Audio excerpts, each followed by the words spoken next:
Nous sommes dans le 5e arrondissement de Brazzaville, au quartier 59, un quartier en proie régulièrement aux inondations. Ici, comme un peu partout dans la ville, les déchets bloquent les voies de canalisation qui débordent à la moindre pluie, endommageant les infrastructures riveraines.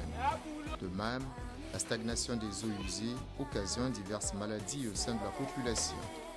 L'APMUG, Action pour la précarité dans les milieux urbains au Congo, une jeune ONG qui milite dans le socio-environnemental, s'est portée garante pour une opération de salubrité dans ce quartier.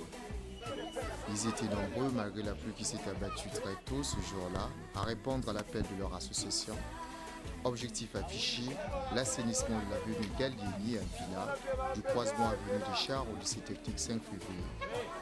Harold Ngondo, président de l'APMUG, sur les motivations de ce choix.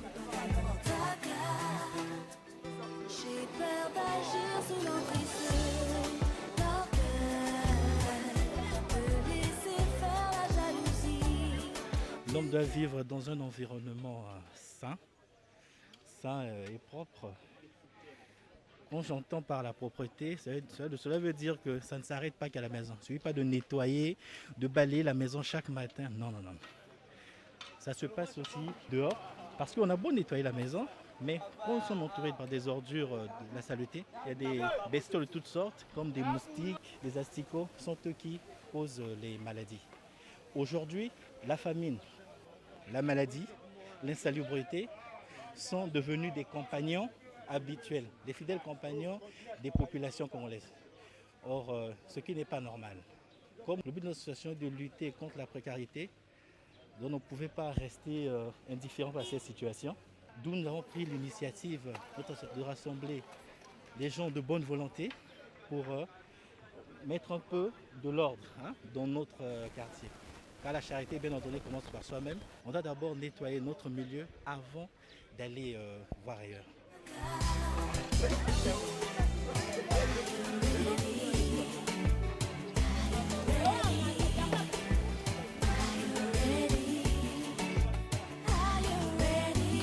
Du curage des caniveaux au remblai des nids de poules qui longent cette avenue, ces bénévoles ont voulu montrer leur engagement à lutter contre l'insalubrité qui mine les cités congolaises. Un acte salutaire qui ne laisse pas indifférents les autorités locales. Serge et Patrick Pondio, chef du quartier 59.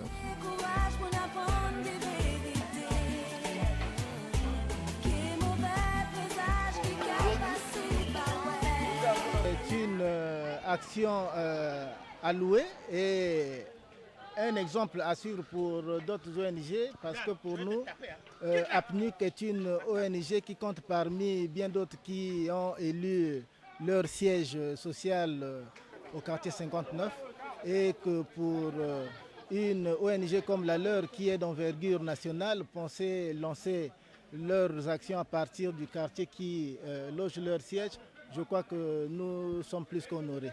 Et nous disons que cette initiative est vraiment très louable.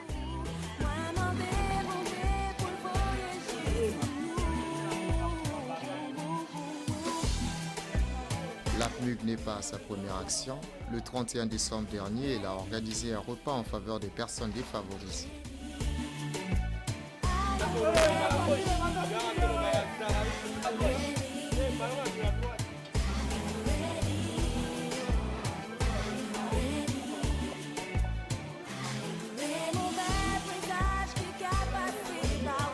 Harold Ngondo inscrit ainsi l'action de l'APMUG dans la continuité de l'agenda 21.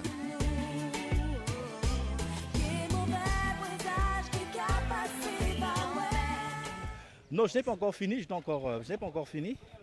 Donc, conformément aux dispositions prises par le sommet de la Terre de Rio de 92, le développement durable, l'APMUC, l'Action contre la précarité dans le milieu urbain du Congo, cherche par cet acte à appliquer l'agenda 21. Donc, ce document fixait un programme diversifié d'actions pour un développement durable à grande échelle. Pour la petite histoire, le programme d'Action 21, dit aussi Agenda 21, est un dispositif de mise en œuvre du développement durable signé par 173 chefs d'État lors de la Convention de Rio en 1992.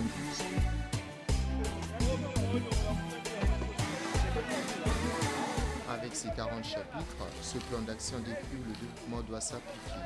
Il formule des recommandations dans des domaines aussi variés que la santé, le logement, la pollution de l'air, la pauvreté, la gestion des déchets, l'assainissement et bien d'autres. Harold Ngondo, président de l'APMUG, dit ne pas vouloir s'arrêter là. Il lance un appel à toutes les personnes de bonne volonté à l'accompagner sur ce chemin.